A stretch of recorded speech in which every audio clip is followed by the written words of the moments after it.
I hate intros. Ascendance of a Bookworm Season 1, Episode 1. We kick things off with the introduction of the main character, Mine, who has a deep love for books. The High Priest Ferdinand puts her to sleep so that he can enter her mind to see her past and why she loves books so much. Mine used to be known as Mototsu Urano from another world. She loved reading in her past life, but then was crushed by a pile of books. As she's dying, she wishes that she can read all kinds of books in her next life. When she wakes up, she's the girl Mine, who is in bed with a fever. We then meet Eppa, who is Mine's mother, and even though she talks in a different language, Mine can understand her. Soon after, we meet her older sister Intoli, who has to break the news to her that they don't have any books. A few days go by as she's getting acclimated in her new life, and she decides to go to the market with Eppa to look for a book. As they're walking to the market, she learns that her father Gunther is one of the gatekeepers in the medieval age city. She subtly looks for books as they walk around the market and comes across one in a glass case at one of the stalls. She asks the owner if she could hold it, but he tells her that only nobles are allowed to handle books because of how rare they are. In the last scene, she decides if she can't buy any books, then she's just gonna have to make some for herself.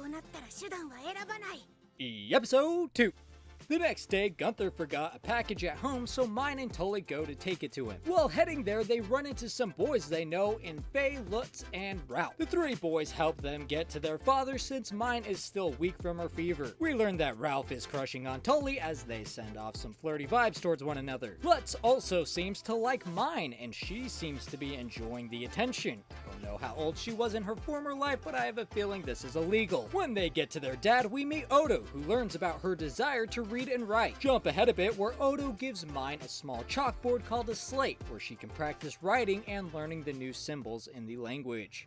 Episode 3. At this point, she's now been Mine for 2 months and winter has set in. Mine is trying to find new ways to make paper and is waiting for spring to try and make clay tablets. We get some filler content when Tully and Gunther pick parus, which are a fruit, and Mine gets the idea to turn the pulp into pancakes, calling them paru cakes. Everything seems to be going well, but Mine's slate pencils keep running out and she needs a way to write, so she makes a deal with Odo to get her more. In exchange for the pencils, she agrees to help him with calculations that he has to do for his job. Episode 4. Mine shares with the family her desire to go to the forest and find clay so that she can make tablets to ride on. They say that she can't yet because her body isn't strong enough, so she has to find a way to get the exercise she needs to make it to the forest. She becomes Odo's assistant and travels to the gate where he works so that she can get the exercise and eventually build up her stamina to get to the forest. She can't officially be his assistant because she is too young, so as a cover she goes to class with older boys to learn to write. Eventually the frequent commutes make her stronger and she finally goes to the forest. After multiple trips, she is finally able to make clay tablets with the help of Lutz. She uses the tablets to write the stories that her mom tells her while she's sick so that she won't forget them. Episode 5. Mine gets the idea to make hair ornaments for Tully in celebration of her baptism. The hair ornaments are a huge hit because nobody's ever thought to do something like that. Since her sister is now an apprentice seamstress, Mine is given a knife to be the house helper. She decides to use the knife to make wooden tablets instead of clay tablets. Lutz offers to help her in exchange for her setting up a meeting with Odo so that he can learn more about becoming a traveling merchant. They mix soot with clay to make pencils. However, when she goes to retrieve her wooden planks, she learned that her mother used them for firewood. Mine gets extremely stressed out over this and starts to glow, soon falling unconscious.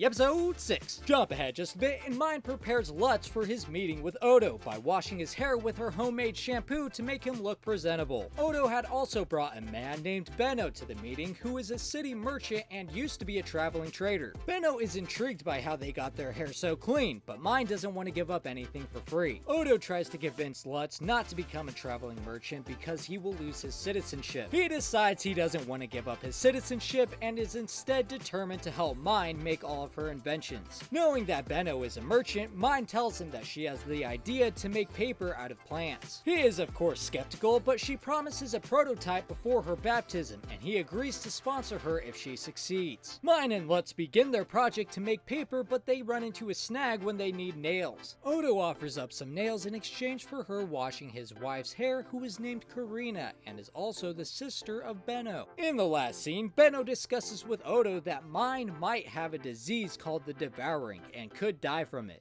Episode 7. Mine and Lutz meet with Benno, who is upset that they went to Odo instead of himself for help with the nails. They make a new agreement for Benno to supply them with whatever they need to make the paper, and in exchange he gets the rights to Mine's shampoo. As they're working, Lutz grows more suspicious that Mine might be someone else entirely because of her complex ideas and thinking. Jump ahead a little bit and we learn more about the devouring from Benno. It occurs when commoner children develop mana but have no way to extract it, and it eventually devours and kills them. Soon after, Benno secures Mine and Lutz a new workshop, but Mine isn't allowed to do any of the heavy lifting because she's still under severe stress from her fevers. Episode 8. Mine and Lutz get situated at their new workshop that Benno had acquired for them. They then employ the work of lumberers and craftsmen to make the tools they need to make the new paper. Once they have their supplies, they head into the forest to make up the prototypes. Mine comes across a dangerous plant called a trombe that continuously grows and kills all of its surroundings. In a panic, Lutz and his friends have to hurry to chop it up before it can spread. This conveniently gives them a different kind of substance to try making the paper out of. Later, we learn that Lutz had grown even more suspicious about Mine not being herself and finally confronts her about it. Figuring she can't hide it forever, she tells him the truth about her former life. At first, he's extremely upset and wants the old Mine, so she offers to let the fever consume her and die, if that's what he would prefer. He decides that even though she isn't the Mine that he used to know, she's still been her for around a year now, and they've made a lot of good memories, so he doesn't want to lose that. Once they finish, they bring the prototype paper to Benno, who is pleased with the product, so he makes Lutz and Mine his apprentices. Episode 9. To become official, Mine and Lutz have to become members of the Merchant Guild. Benno takes them to meet Gustav to get them approved in their membership. Benno and Gustav are kind of rivals, so they have to offer to make his daughter Mine's hair ornaments for her baptism. After settling on this deal, the two become members of the Merchant Guild. We then meet Frida, who is the daughter of Gustav that they need to make the hair ornament for. Once business is concluded, the three of them get to talking about the devouring. Frida is also suffering from the devouring and states that it cannot be cured. On the other hand, it can be contained by staying motivated and not losing heart. Episode 10. Coming up on the 1 year mark, Mine is again stuck in bed with her fever and feels like it's getting a lot worse lately. Once she's feeling better, Benno employs her aid, helping with the shampoo recipe because his men can't seem to get it right. In exchange for the information, Benno agrees to pay a ridiculous price. Mine is confused as to why he's offering up so much money, and he tells her that it's for when she needs to buy medication for the devouring. As the devouring seems to be getting worse and worse, Mine thinks of more consumable products to sell when she suddenly collapses in the last scene. Episode 11. Mine was taken to Frida, who had a magic bracelet that absorbed enough of her mana to let Mine live. The bracelet breaks afterwards, and Frida tells her the only way to get more magic items like this one is entering an agreement with a noble. Frida had agreed to become a noble's mistress after her coming of age ceremony and tells Mine that she will have to do something similar in order to survive. She also speculates that Mine has 1 year left to live before she will need another magic item to absorb more of the mana. As it turns out, she ends up having to pay Gustav most of the money that she had gotten from Benno in exchange for use of the magic bracelet. Later, when she is able to return home, she tells her family that she isn't cured and only has a year left to live. She also tells them that she doesn't want to have to rely on a noble, and she'd rather die with her family than be taken away somewhere else.